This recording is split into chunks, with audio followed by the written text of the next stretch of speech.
मुंबईसह उपनगरामध्ये पावसाची संततधार, कोकणातही दमदार पाऊस। पुढील 4 दिवस राज्यात मुसळधार। 3 ते 4 जुलैला कोकणातील काही भागात अतिवृष्टीचा इशारा।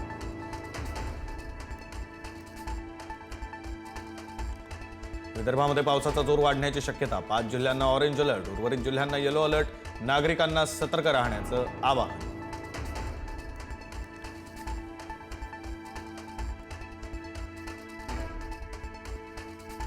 पेट्रोल डिझेल खरेदीवरील निर्बंध आजपासून हटवले। 200 लिटरची मर्यादा संपली। पुरवठा पूर्ववत झाल्यानं पेट्रोलियम मंत्रालयाचे निर्देश।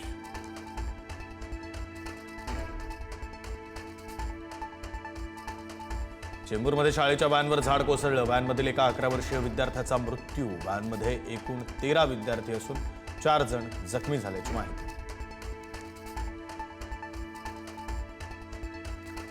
चेंबूर दुर्घटनेतील दोषींवर कारवाईचे मुख्यमंत्री फडणवीसांचे निर्देश। दुर्घटनेतील जखमी विद्यार्थ्यांची प्रकृती धोक्याबाहेर असल्याची मुख्यमंत्र्यांची माहिती।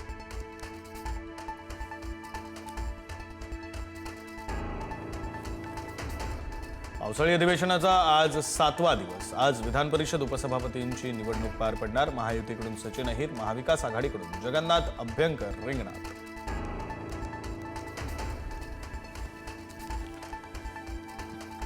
उपमुख्यमंत्री एकनाथ शिंदेंचा उद्धव ठाकरेंना मोठा धक्का। आमदार सचिन अहिर यांना पक्षात घेऊन विधान परिषद उपसभापती पदाची दिली उमेदवारी।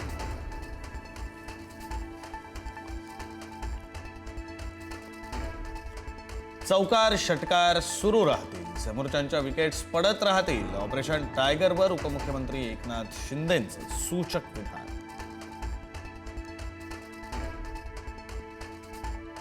बीएमसीतील ठाकरेंचे नगरसेवक गळाला लावण्याची जबाबदारी सचिन अहिर यांच्यावर असल्याची माहिती। शिवसेनेसाठी सचिन अहिर मुंबईतील महत्त्वाचा चेहरा।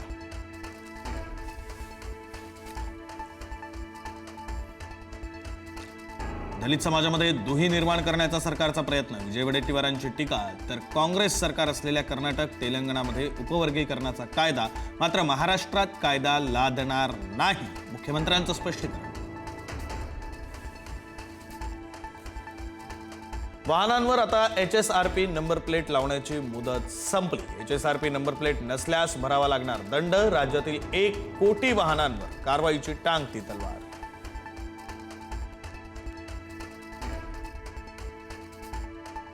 आजपासून 6 प्रमुख नियम बदलणार। ITR पासून आधार, पासपोर्ट, बँकिंग व्यवहारांमध्ये बदल। आजपासून पासपोर्ट काढणं खर्चिक। आजपासून 6 प्रमुख नियम बदलणार। ITR पासून आधार, पासपोर्ट, बँकिंग व्यवहारामध्ये बदल। आजपासून पासपोर्ट काढणं खर्चिक।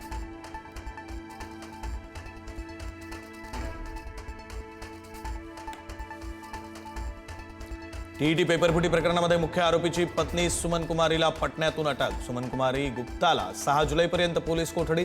मुख्य आरोपी बिजेंद्र कुमार गुप्ता अद्याप फरार।